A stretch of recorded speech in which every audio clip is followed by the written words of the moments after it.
ظاہر سی بات ہے جب بچی ان کے پاس ہے تو وہ یہ ایسی حرکتیں تو کریں گے، مطلب بتائیں گے لوگوں کو کہ بچی تو بڑی خوش ہے. لیکن بات تو پیسوں کی ہے ہی نہیں. دیکھیں خوشی ایسے نہیں ملتی کہ چلو جی رشتہ محبت کا ایک سوچ لیں. تو کیا یہ طریقہ ہوتا ہے کہ آپ کسی کی بچی کو اغوا کر کے لے جائیں؟ آپ لوگ کون ہیں؟ کہاں سے ہیں؟ کیا آپ کا تعلق ہے؟ آپ نے بچی کو کہاں رکھا ہوا ہے؟ بچی کو ماں باپ سے کیوں نہیں ملنے دے؟ رشتہ لینے خواب میں آئی تھی. اگر ہمیں پتا ہو کہ کوئی رشتہ لینے آیا تو ہم اس کو کراچی میں کیوں ڈھونڈیں گے؟ ہم اپنی گلیوں میں کیوں ڈھونڈیں گے؟ ہم تو سیدھے بھاگیں گے لوگوں. آپ ایسا کام کر لیتے ہو تو آپ بچے کو یہی سکھاؤ گے جی بابا مارتا تھا، ماں مارتی تھی، باپ مارتا تھا، شادی کروا رہے تھے زبردستی. بسم اللہ الرحمن الرحیم. السلام علیکم ناظرین. پاکستانی تاریخ کے معروف کیس دعا زہرا کیس کے مرکزی کردار دعا زہرا کی والدہ نے ایک انٹرویو میں ایسے انکشافات کیے ہیں کہ جسے جان کر آپ حیران رہ جائیں گے. وہ انکشافات ایک بہت بڑا پیغام تھے اور ان انکشافات نے یہ ثابت کیا ہے مظلوم چاہے کسی بھی علاقہ کا ہو، کسی بھی جگہ کا ہو، اس کا تعلق کسی بھی قوم سے ہو، اس کے لیے ان لوگوں کے دلوں میں ہمیشہ محبت رہتی ہے، جذبات رہتے ہیں جو لوگ مظلوم کا ساتھ دینے کے لیے آمادہ رہتے ہیں. تو ناظرین دعا زہرا کی والدہ نے اس انٹرویو میں ایسے انکشافات کیے ہیں جو میں آپ کے ساتھ شیئر کرنے کے لیے جا رہا ہوں. انہوں نے ایک انٹرویو میں کہا کہ جب وہ ان کی بچی کو کراچی لے کر آتے ہیں تو اس کو پورا کور کرتے ہیں، اس کو 3 4 کپڑے دے کر لاتے ہیں اور وہ کسی کو بچی دکھانے کے لیے تیار بھی نہیں ہوتے. مگر جیسے ہی وہ ایک یوٹیوبر خاتون کو انٹرویو دینے کے لیے آتی ہیں، باقاعدہ ایک پلان کیا جاتا ہے، پھر اس بچی کے نیچے ایک تکیہ رکھا جاتا ہے، پھر اس کو میک اپ کر کے اس کو ریڈ کلر کا سوٹ پہنا کر باقاعدہ اس کو دلہن بنا کر یہ دکھانے کی کوشش کی جاتی ہے کہ یہ 14 سال نہیں بلکہ 40 سال کی ہے. تو یہ ان کے بقول اس بچی کو بڑی عمر کا دکھانے کی ایک بھونڈی کوشش تھی. جب ان سے سوال کیا گیا کہ بچی تو مسلسل آپ کے خلاف بیانات دے رہی ہے، ان کی والدہ نے جواب دیا یہ تو سمپل سی بات ہے، ہم سب جانتے ہیں کہ جب بچی ان کی کسٹڈی میں ہے، ان کے قبضے میں ہے، وہ ایک گینگ ہے، وہ ایک مافیا ہے، تو بچی تو چونکہ معصوم ہے، اس کو جو کہا جائے گا اس نے وہی کرنا ہے. وہ ڈری ہوئی ہے، وہ سہمی ہوئی ہے، تو اس لیے بچی کو جو بھی کہا جائے گا اس نے وہی کرنا ہے. یہ کیسے ممکن ہے کہ بچی ان کے قبضے میں ہو اور وہ ہمارے حق میں بیانات دے؟ ایک اور اہم سوال جب کیا گیا کہ جب اس انٹرویو میں اس لڑکے سے پوچھا گیا تو اس نے کہا کہ میں 70 سے 80 ہزار روپیہ کما لیتا ہوں.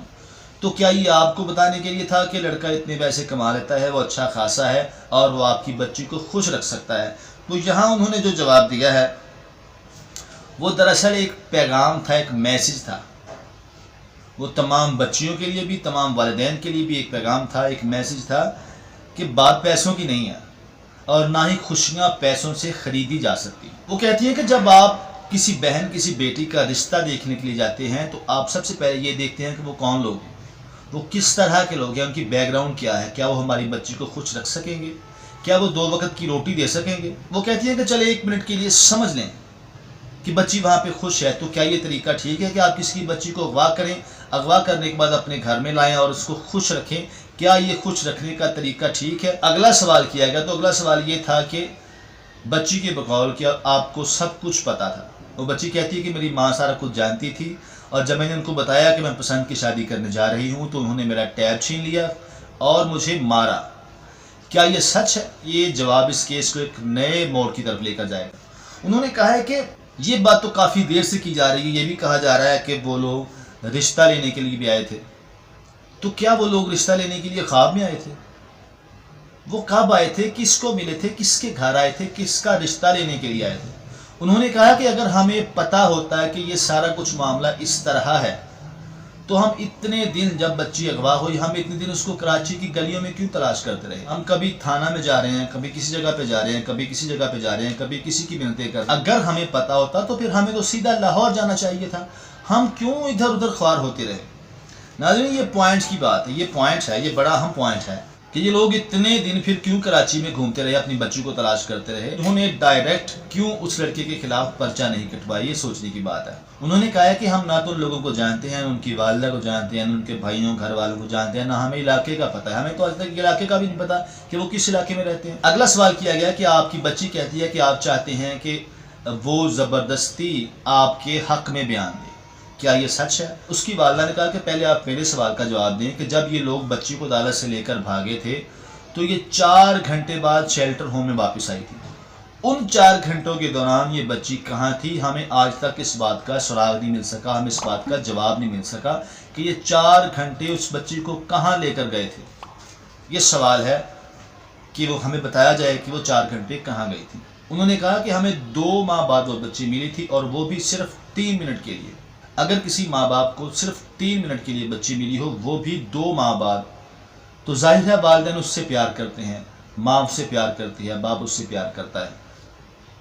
تو وہ کہتی ہیں کہ ہم نے اس کو پیار کیا۔ ان کے بابا نے صرف اتنا کہا کہ بیٹی کسی سے ڈرو مت، کسی کا پریشر مت لو اور ساری بات سچ سچ جج صاحب کو جا کے بتا دو۔ اور اس دوران دعا زہرا کے ہاتھ پاؤں کانپ رہے تھے۔ جب ہم نے یہ کہا کہ ساری بات جا کے جج صاحب کو بتا دو تو اس نے کہا کہ ہاں ماما میں بتا دوں گی۔ جب اس نے یہ کہا کہ ہاں میں بتا دوں گی تو فوراً وہ لوگ آئے اور زبردستی دعا زہرا کو اپنے ساتھ لے کر چلے گئے۔ اب ہمیں بتایا جائے کہ اس میں زور زبردستی کہاں سے آ گئی؟ ہم تو اس بچی کو 3 منٹ تک تو پیار کرتے رہے، ہماری بچی تھی 2 ماہ بعد ہمیں ملی تھی۔ انہوں نے اس موقع پر یہ بھی کہا کہ اس کے ساتھ جو یوٹیوبر ماہم ہے وہ پہلے دن سے اس کے ساتھ ہے اور جو وہ کہتی ہے وہ لوگ وہی کر رہے ہیں، یہاں تک کہ اس کے گھر والے بھی وہی کر رہے ہیں جو یوٹیوبر ماہم کہتی ہے۔ انہوں نے کہا کہ اس نے تو ہمارے اوپر بھی بہت سارے الزامات لگائے ہیں، اس نے تو یہ بھی کہا ہے کہ اس کے پاس ایسی ویڈیو ہیں، ایسی ویڈیوز ہیں کہ ہم منہ دکھانے کے قابل نہیں رہیں گے، یہ ہو جائے گا وہ ہو جائے گا، یعنی وہ ہمیں ہر طرح سے بلیک میل کرنے کی کوشش کر رہی ہے۔ ایک اہم سوال کیا گیا کہ عدالت میں آپ کہہ رہی تھی کہ میری بچی کے اتنے سارے اس کے اوپر کپڑے ڈالے ہوئے ہیں، اس کپڑوں کو کم کیا جائے تاکہ میری بچی کو سانس آ سکے، مگر جیسے ہی اس یوٹیوبر نے اس بچی کا انٹرویو لیا، اس نے کہا کہ اپنا دوپٹہ اتارو، تو فوراً اس دعا زہرا نے اپنا دوپٹہ اتار دیا اور اس کے بعد نہیں لیا۔ تو کیا آپ کی بات اہم تھی یا اس ماہم کی بات اہم تھی؟ ان کی والدہ نے کہا ہم بھی یہی کہہ رہے ہیں، پہلے دن سے کہہ رہے ہیں کہ بچی ان کے پاس ہے، وہ جو کہیں گے وہی کرے گی۔ اس کو کہیں گے چادر لو، وہ چادر لے لے گی، اس کو کہیں گے دوپٹہ اتار دو، دوپٹہ اتار دے گی، کیونکہ بچی ان کے پاس ہے، ان کی گرفت میں ہے، وہ بڑا منظم مافیا ہے، گینگ ہے، گروہ ہے، اس لیے بچی وہی کہے گی جو وہ کہیں گے۔ ان کی والدہ نے آڑے ہاتھوں سے لیتے ہوئے ظہیر کے والدین کے بارے میں کہا ہے کہ اگر وہ شریف لوگ ہوتے، عزت دار لوگ ہوتے تو ہم سے رابطہ کرتے، ہمارے پاس آتے، پھر ہم دیکھتے کہ وہ کون لوگ ہیں، وہ کس طرح کے لوگ ہیں، ان کی بیک گراؤنڈ کیا ہے۔ آخر وہ بھی تو کسی کے ماں باپ ہیں، ان کو بھی تو پتہ ہے کہ والدین کا درد کیا ہوتا ہے۔ کیا وہ نہیں جانتے کہ دعا کے والدین اتنے دنوں سے تڑپ رہے ہیں، مگر وہ بجائے ہم سے ملاقات کروانے کے، جب ان کا جی چاہتا ہے انٹرویو کروا دیتے ہیں، ویڈیو بنا کے اپلوڈ کر دیتے ہیں۔ ان کی والدہ نے آخر میں کہا ہے کہ میں اس یوٹیوبر ماہم اور اس لڑکے کے والدین کو آخر میں یہی کہنا چاہتی ہوں کہ آپ جو کچھ بھی اس دنیا میں کر رہے ہیں، یقیناً آپ کو اس کا جواب دینا ہوگا، اس کا حساب دینا ہوگا، آج نہیں تو کل۔ اللہ کی لاٹھی بڑی بے آواز ہے، آج نہیں تو کل آپ کو اس کا حساب دینا ہوگا۔ ناظرین فی الحال کے لیے اتنا ہی، چینل پر نئے ہیں تو سبسکرائب کر دیں، ویڈیو کو لائک کر دیں، شیئر کر دیں۔ ملتے ہیں اگلی نئی ویڈیو کے ساتھ۔ بلال انور کو اجازت دیجیے، اللہ حافظ، پاکستان پائندہ باد۔